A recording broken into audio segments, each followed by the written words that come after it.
So I'm Ben with design3, and I'm talking to Chris Hazard here from Hazardous Software about his game Achron.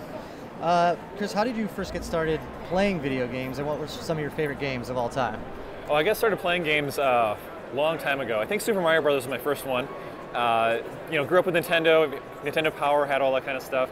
And it actually, I liked games so much that I started designing them as a little kid. I have still some notebooks sitting around somewhere from, must have been third grade, second grade, where I started designing games. And so since then it was always an iterative thing, where I'd play games, sort of learn about them, and I've always liked a wide variety of games. As you grow up, you have a little less time for them to play them, but I guess it's always been a combination of creating the worlds and exploring them. It's always interested me the most. So how did you get first started in actual video game development and kind of production? So in high school, I taught myself to program, and like many people do, you teach yourself to program because video games are cool. You want to make a video game. And the first thing that I started working on was a rail shooter, like a Star Fox. And this was for the PC. Was learning how to program while I did this, and I was learning from all sorts of what's known as the demo scene. And it's especially big in Europe. People used to take computers, they still do, and do as much as they possibly can graphically, things that you couldn't think a computer could do, but it's all neat hacks and things like that. And that's how I learned how to optimize and how to really code that kind of stuff.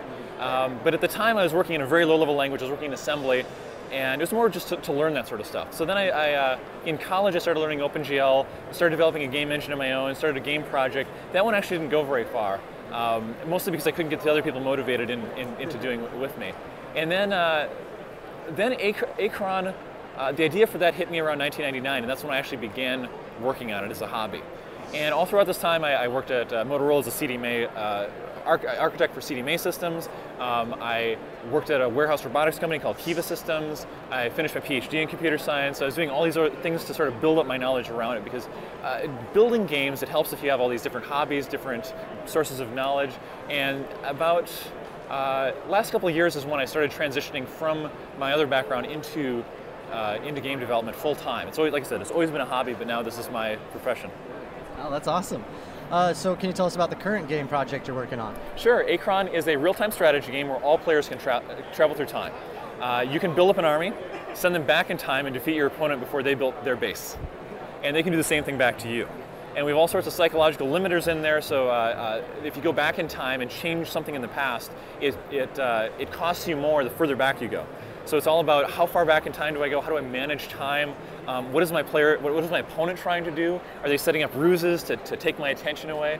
And it's a futuristic science fiction game where humanity is explored beyond our solar system, gotten out a little bit further. They come into a particular solar system that has all these ruins, these alien ruins, and from them they discovered teleportation.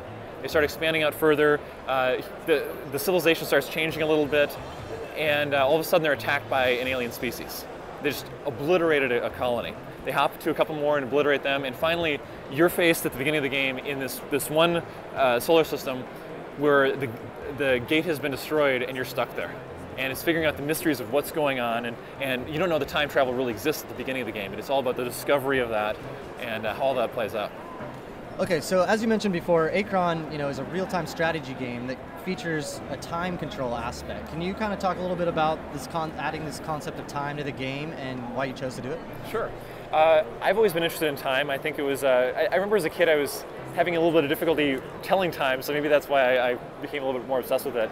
And it's been something that's been consistent through all my work and research. It just made sense for me to make a game like that. The idea for it came back in 1999. I was up late with a friend in college, and we were talking about the 3D RTS Homeworld. And it was one of the first major RTSs to really take advantage of the third dimension. And my friend said, what if you had a 4D RTS?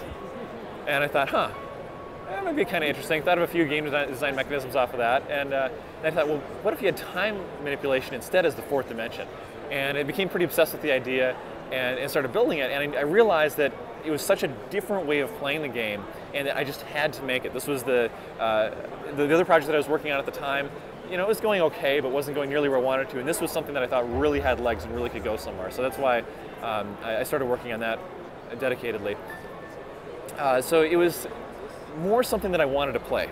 But it's, if you write a game that just you want to play, that doesn't work. You have to make sure that other people want to play it as well. So it's all about socializing and figuring out, is this something that actually is marketable? Is this something that other people would like to do? And we initially saw some other applications for serious gaming with it, because it teaches things. You play out a strategy, then your opponent says, well, here's my best response to your strategy. Then you say, well, here's my best response to your best response. You get people to learn how to minimize their maximum possible loss, loss of information asymmetry. You go scout with a unit, and then you undo the scouting. And so you keep the unit, but now you gain that information. So your opponent is trying to always outthink you and outguess you and pull your attention away at different points in time. And it just seemed like it had so many different applications. It was such a new gameplay mechanism that it was worthwhile pursuing. So to begin with, I started working on it by myself and slowly brought on people as I got more comfortable with the game as being something solid. And not too long into it, once we had it working, we were like, wow, this is something real. This is something that's it's a game changer. But even then, it took a while to figure out all the nuances, the different things that need to be added, and how important things like fast forward are. That was something that, it seemed kind of, we should add that, but once we added it, then we realized if you play the first minute of the game, you jump back to 30 seconds in the past, and then you play for 30 seconds, well, there's a gap of 30 seconds that you've never played before.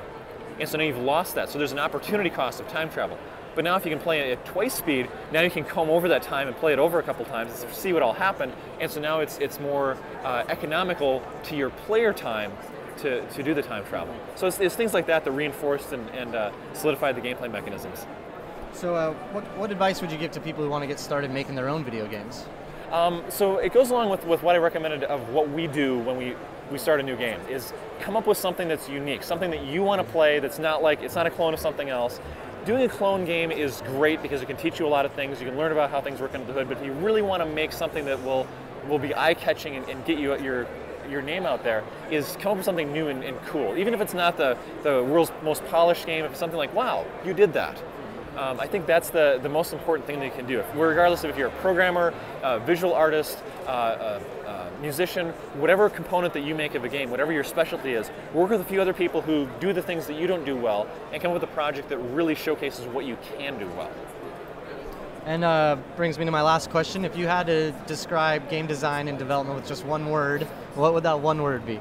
I feel like this is a cop-out, but I'd say creation, and that's really what I like about it. It's world building. It's taking an idea and fleshing it out so that other people and yourself even can explore that idea, and explore it from a strategy space, explore it from an immersion perspective, and that's just what makes it fun.